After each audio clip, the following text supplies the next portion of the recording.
Spider-Man's good old Uncle Ben left us with a famous and timeless quote. With great power comes great responsibility. And this has been the usual plot for countless superhero movies that has been released today. Superhero movies are often concerned about how the hero or heroine would balance themselves between saving the world and keeping up with their personal responsibilities. After all, inside their latex or metal suits lies another human being like the rest of us. Get a bowl of your favorite chips as we discuss your favorite flick only here in Flick and Chips. Today we are going to talk about Marvel Studios' Black Panther, particularly the fictional nation of Wakanda. As always, spoilers ahead. Marvel's Black Panther, released in 2018, directed by Ryan Coogler, begs to ask a bigger question.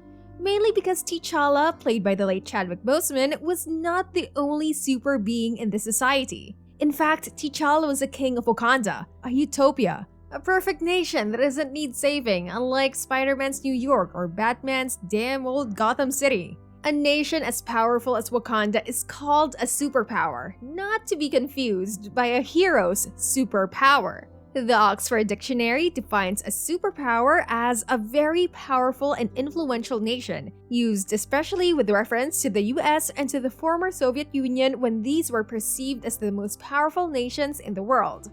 And it's true, the term superpower was often referred to the US and Soviet Union for its economic and military power and global influence.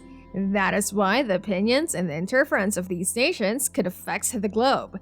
But, as shown in Black Panther, the fictional superpower of Wakanda does not want to interfere with the global affairs, particularly to the experiences regarding the diaspora of people with African descent.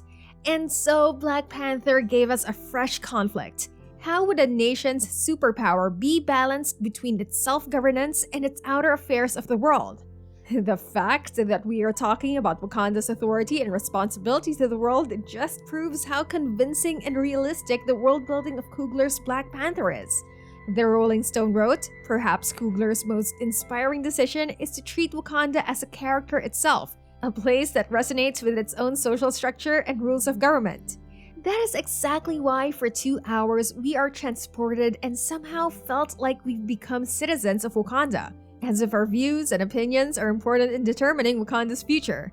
But of course, we cannot tweet our thoughts away, could we? So the different characters we are following represented the various ways Wakanda could progress. After all, the film got its merits for representation. At the start of Black Panther, we are welcomed by a father's bedtime story about Wakanda to his son. While at first it was unclear to us who the father and child is, it was later revealed to be Eric Killmonger, played by Michael B. Jordan, and Prince N'Jobu, played by Sterling Brown, who was exiling himself from Wakanda and its indifference from the struggles of the outside world.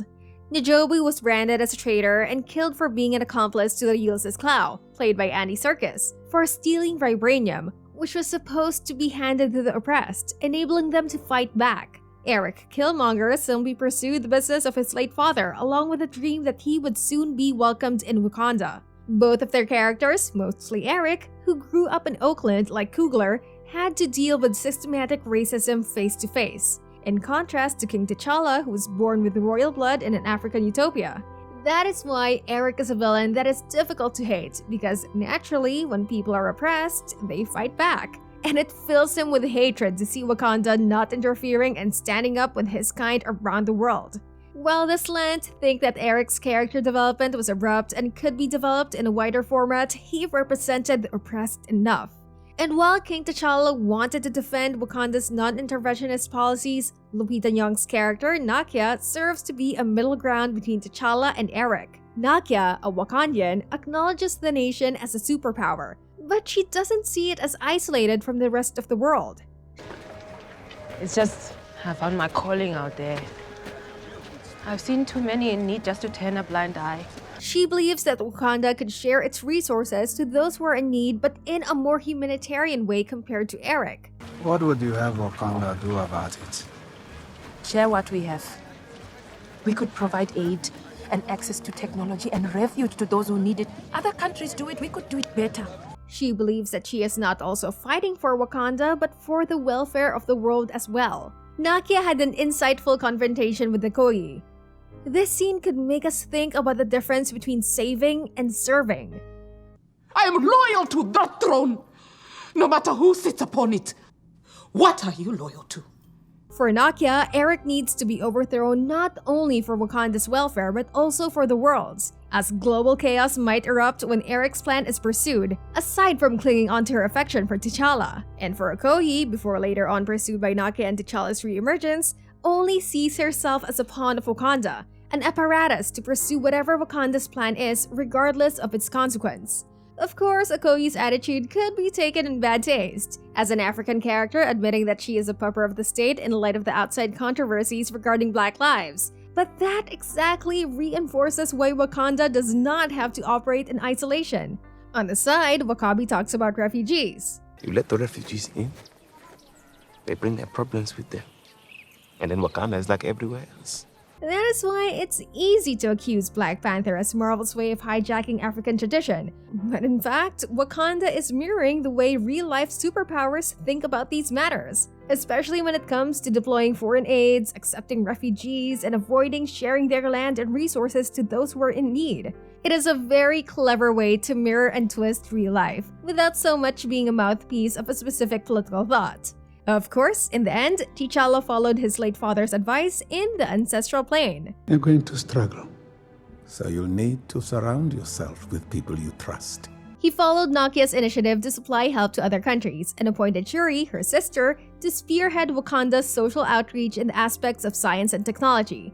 Also, most of the people that T'Challa trusts are women, as most of the plot, aside from revolving around Wakanda, were driven by the women characters of the film. In the end, Black Panther isn't really about T'Challa, but about how Wakanda developed from a seemingly selfish utopian superpower into a globally humanitarian one. Well, that's all we could chip in for the flick we've discussed today. As always, if you loved this video, give it a thumbs up or comment down below. Consider visiting our channel for more film reviews, and most importantly, subscribe to be updated for our future videos. What film would you like us to discuss next? Let us know here in Flick and Chips.